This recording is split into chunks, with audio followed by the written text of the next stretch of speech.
To me, we are the most beautiful creatures in the whole world, Black people.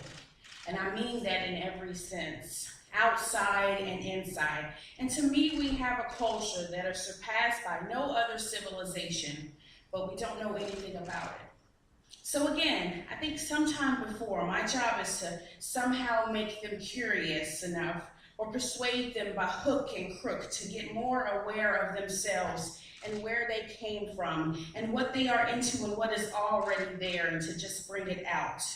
This is what compels me to compel them, and I will do it by whatever means necessary. Nina Simone. What Nina Simone was articulating was blackness and the beauty of blackness.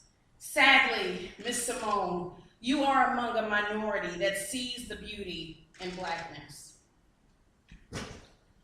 I was invited by our esteemed colleague, Dr. Franklin T. Wilson, to the Crime, Media, and Popular Culture Studies Conference back in March. And for that, I thank you. At the time, I had a clear sense of what I would discuss, what I would talk about, what I wanted to relate to you. I had recently published a book on the topic, so the content was easy. 5 months later, not more than a month ago, that all changed. Thanks a lot, Ezell Ford. Thanks a lot, John Crawford. Thanks a lot, Eric Garner. Thanks a lot, Mike Brown. Your deaths made me really have to contemplate what it means to punish blackness. I wanted to talk about some cool ghetto avatars, or pixelated thugs, or sassy streetwalkers in San Andreas. The idea of discussing the punishment of blackness was easy to contain in the nice, neat parameters of digital spaces. However, I realized this discussion is broader than a game, than a console. It's more than just Grand Theft Auto. It's more than just athletes celebrating after a touchdown. It's more than just African zombies. It's fun and easy to talk about how blackness is punished in video games because there are no real victims. It's just a game, so it doesn't really matter. Being called a nigger in Xbox Live is no big deal. You'll never meet these people. But I can't help but notice the sinister connection in how we've normalized the victimization of Black bodies in both the real and virtual worlds. So what do I actually mean by punishing blackness? Let's define the terms. Punish, a verb, to inflict a penalty or sanction as retribution for an offense, especially of a legal or moral code, to treat someone in an unfairly harsh way. Synonyms: unfairly disadvantaged, handicapped, hurt, wrong, ill-use, maltreat. Blackness, the quality or state of the achromatic color of least likeness, bearing the least resemblance to white, the quality or state of being black. Torre suggests, and I'm in agreement with, that there is no clear definition of what black is or what blackness means. Blackness means to be rooted in all things black, but not bound or restricted by it. There is no black authenticity. There is no box of niggerdom. There is no singular black experience, but there are some commonalities that bind our ties. I define blackness as inclusive of the variety of cultures that now constitute the Black diaspora. This includes the original people of this land whose culture was stolen, whose women were raped, who were displaced to the perimeters and ghettos of America the Beautiful. Those who helped escaped slaves find freedom, those who served as advisors for the construction of the Underground Railroad, the Cherokee, the Chickasaw, the Shawnee, the Seminole, the Creek. This includes those who were delivered to more tropical destinations via La Amistad, those who were forced to speak the language of the colonizer, the tongue of the oppressor, those who now make up the beautiful people of Cuba, Puerto Rico, Central and South America. This includes those who were previously afforded the privileges of whiteness until the unfortunate events of September 11th, 2001. Yes. Blackness includes those people who don't even know they're black and might not ever acknowledge their blackness, yet they are punished.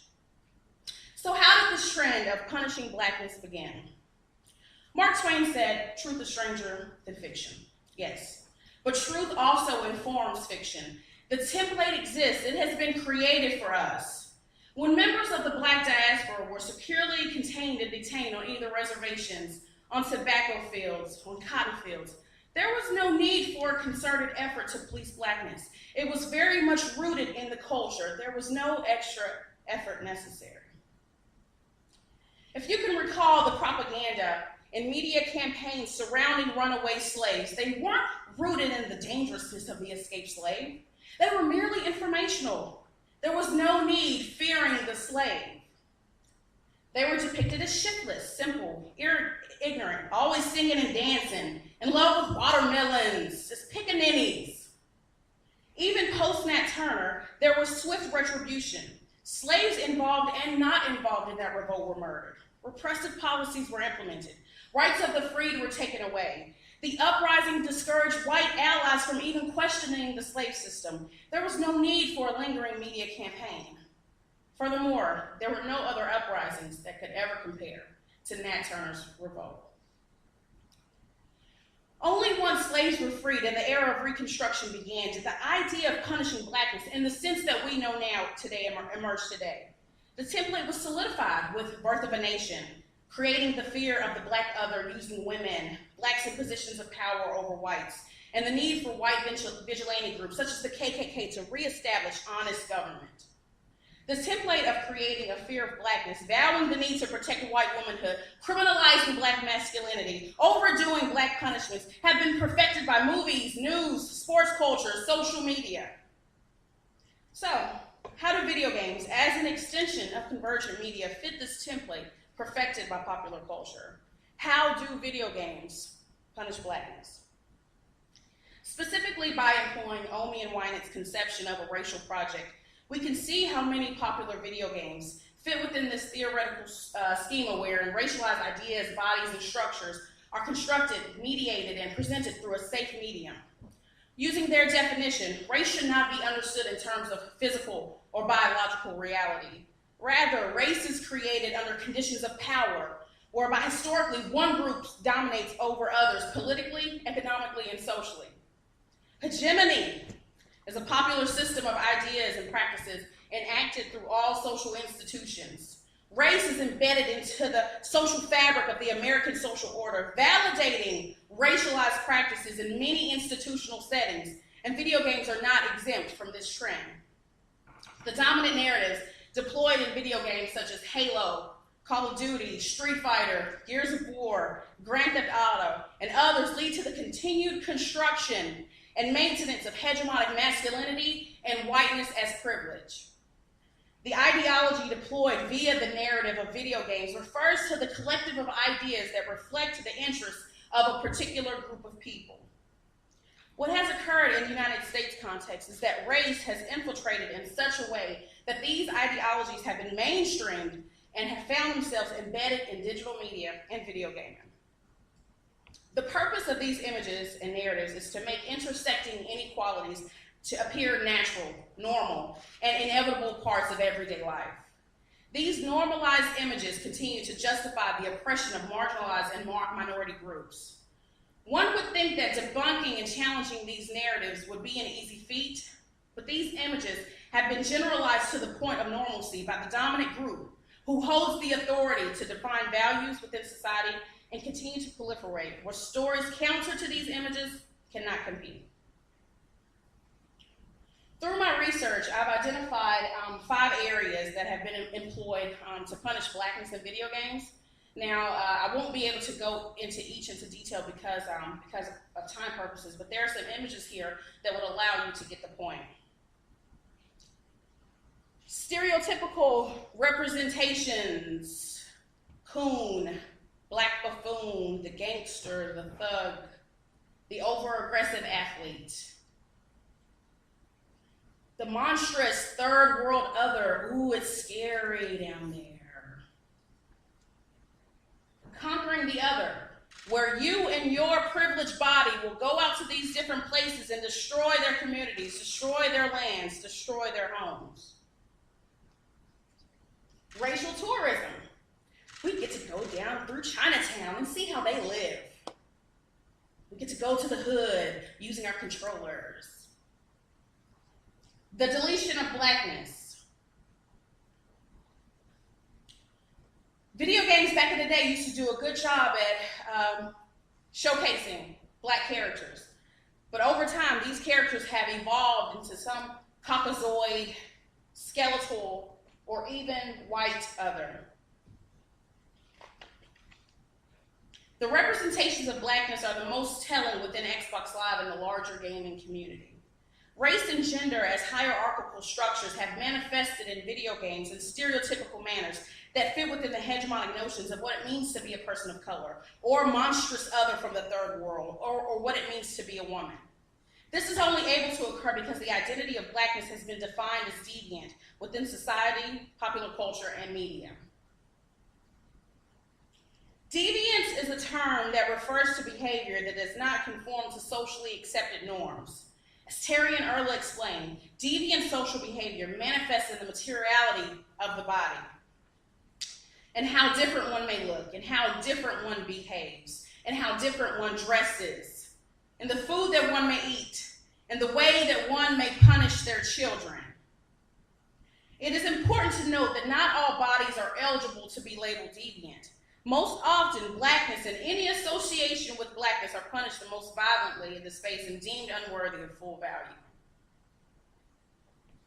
Blackness is a discursive practice exercised by the confluence of history, economics, geography, and language. It has been constructed in a manner that enables and is enabled by its counterpart, whiteness.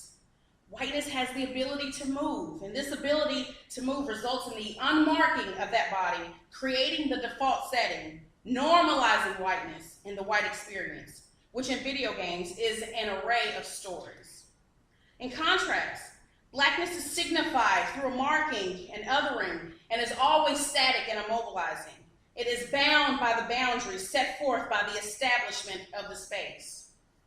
As the relativist view of deviance would confirm, this embodiment is a process rather than a given, and in order to sustain this meaning, it must be constantly and continuously articulated and performed, and this is what occurs in Xbox Live. The primary means of interacting in Xbox Live is through real-time voice communication. Because of this use of voice, aspects of your identity is automatically emitted into the space. People can hear that you're a woman. People can hear that you speak with an accent. People can hear that you are black. Because of this use, much of the racism that occurs stems from linguistic profiling. Similar to racial profiling, linguistic profiling occurs when auditory cues, as opposed to visual cues, are used to confirm and or speculate on the racial background of an individual. Additionally, these acts of racism stem from the anonymous nature of virtual communities. Because virtual spaces allow for a certain level of anonymity, people don't know who you are, and some users are compelled to say and do things that they wouldn't normally say and do in real-world physical spaces. Examples to illustrate. When you have the video game media not show so much color, then of course something like black people don't play video games gets spat out from media's mouth. The major media doesn't have any personalities that shows gaming from an urban perspective. Therefore, we don't exist in many people's eyes. You can call me a nigger, a porch monkey, or whatever, but I'm still a gamer. A.B. Frazier from the Coalition.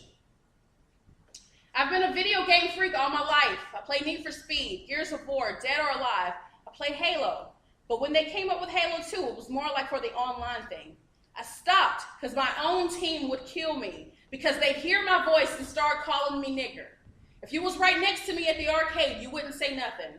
I don't ever tell them who I am, but I just forgive them for being ignorant. Quentin Rampage Jackson. As Rampage Jackson articulates, as soon as someone hears his voice, they immediately racialize the gaming experience. Many scholars lump acts of racism and sexism under the framework of griefing or flaming. I contend it should be unpacked from this larger framework and examined independently. Griefing has been defined as the intentional harassment of a player that falls outside normal gameplay. Griefing can also be understood as a source of deep mental anguish, annoyance, or frustration that one player experiences at the hands of another player. Grief players are actually considered deviant within the literature because they intentionally violate codes, rules, and overall appropriate gaming etiquette of the virtual gaming communities in which they're interacting. However, those who engage in this type of behavior are not punished in a deviant manner within Xbox Live and are actually praised by their efforts by their peers. It becomes a joke to diminish the gaming experiences of another person. Similar to griefing, flaming refers to negative antisocial behaviors, including the expression of hostility, the use of profanity, and the venting of strong emotions. It's the big three in gaming culture, if you ask me. Gamers who engage in flaming use outwardly hostile speech toward other gamers using text or voice-based communication. This is the category which includes sexist and heterosexist and racist speech, and is the only definition that encompasses what gamers of color and women experience in Xbox Live. As Dorwick explains, flaming can be understood as the spontaneous creation of homophobic, racist, and misogynistic language during electronic communication. This definition is useful to explaining what occurs because of the incorporation of the word spontaneous, because most of the hostile speech is unwarranted and it comes out of nowhere. There is a process that emerges that leads to racist speech after linguistic profiling occurs: questioning, provoking, instigating, and ultimately racism. Questioning is the first step that may lead to racism. The simple question asked is, "Wait, dude, are you black?" Attempting to confirm that sound of blackness. As illustrated in previous studies on Xbox Live, the majority of observed racist behaviors did in fact begin with this question or another similar racial inquiry. The second step in the process is provoking. The difference is that this harassment is always linked to the body, an aspect outside of the gamer's control. Many gamers who use racist language recited offensive black jokes, challenge the penis size of black men, challenge citizenship of gamers with accents or Latino-sounding gamers, explain disgust for big lips, criticize the use of Ebonics or Spanglish, and even disrespected black mothers. The purpose of this provocation seemed to be a means to situate blackness as inferior, deeming it deviant within the space. Most of the time, the provoking would lead into instigation, but oftentimes instigation preceded provoking. Either way, instigation was the only step that sometimes would not occur. But when it did, offending gamers would enter into a game with friends, and this group of friends would fuel the flames of the offending gamer. The provocation and instigation ultimately leads to the ultimate act of racism, which is the black-sounding gamer being called nigger within the space. Once this word is uttered, either diffusion or a virtual race war would follow. If diffusion occurred, then either the offending gamer or the black-sounding gamer would be removed from the session. But if there was no diffusion, then the black-sounding gamer would enter into a heated argument using profanity and racist language towards the white-sounding offender. It's important to gain a sense in how black gamers manifest this reality, how they make sense of their experiences, how they internalize what's happening to them. This short video here does just that, and this black gamer has taken to social media to articulate his experiences in Xbox Live.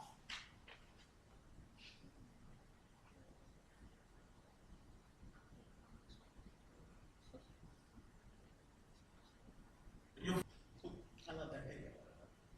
Oh, I tried to find pictures of black gamers. I was able to find young black males. I could not find a black girl playing the video game at all. Just saying. So can this problem be fixed or not? Since the stakeholder within the space, Microsoft Xbox, has yet to identify any meaningful solutions, many marginalized gamers have taken it upon themselves to do something about their negative experiences. We are steadily witnessing the appropriation of new communication technologies to facilitate collective organizing and mobilization. The development of social media creates opportunities for digital and web-based social movements to change the reality of collective action. Cyber activists have incorporated a host of tools to facilitate their organization activities, from staging boycotts to staging public protests and planning demonstrations, among others. Xbox, as a convergent medium, has witnessed the growth of activism among its gamers. Some tactics, regardless of success, include many marginalized gamers isolating themselves from the larger gaming community through the use of private parties and chats. Many gamers, in turn, grief the default gamer. When many women of color hear a white-sounding male, they will engage in hostile practices such as team killing, glitching, and other activities to diminish the enjoyment of the game. Many women choose to boycott certain games because of the stereotypical representations therein, and a small handful leave the Xbox Live community altogether and refuse to game at all. Drawing from resource mobilization theory, it depicts activists as rational actors who use sources available to them for their advantage, the reappropriation of resources for their own means. Highlighting Audre Lorde's speech, where she famously said, "For the master's tools will never dismantle the master's house." Can marginalized gamers within the space actually use the tools provided by the master to affect change within the community? While an oppressed group's experiences may put them in a position to see things differently, their lack of control over the apparatuses of society that sustain hegemony makes the articulation of their self-defined standpoint difficult. Audre Lorde's use of the word dismantle is significant to the ability for marginalized groups to sustain their empowerment. Lorde did not use destroy, which would imply an annihilation of hegemonic control. Dismantle suggests the breaking down into parts, not the total destruction of those elements. Dismantling could also mean that at some other time, those singular entities could very well form again into a cohesive whole. So, can the master's tools dismantle the master's house in Xbox Live? Seeing how little progress has been made for women and gamers of color, seeing how Xbox has not chimed into the discussion, seeing how there are no real means to address racism, no, the efforts of the marginalized, while they may bring temporary satisfaction, are futile, short-lived, and have a limited ability to affect significant change. Bell Hooks contends that as subjects, people have the right to define their own reality, establish their own identities, name their history. As objects, which where many marginalized populations reside, one's reality is defined by others. One's identity is created by others. One's history is named only in ways that define one's relationship to those who are subject. Under racism, sexism, class exploitation, heterosexism, and similar systems of oppression, elite groups use their power to uphold privilege through the economic, political, and ideological domination of blacks, women, poor people, LGBTQ, religious minorities, etc., etc. This perspective sees power relations as a zero-sum game, one in which less powerful people gain power when it is redistributed to them from the more powerful groups. Waiting for the powerful to allocate equal access to subordinate groups often leads to resistance, which can mean taking the power often by force, revolt, or revolution.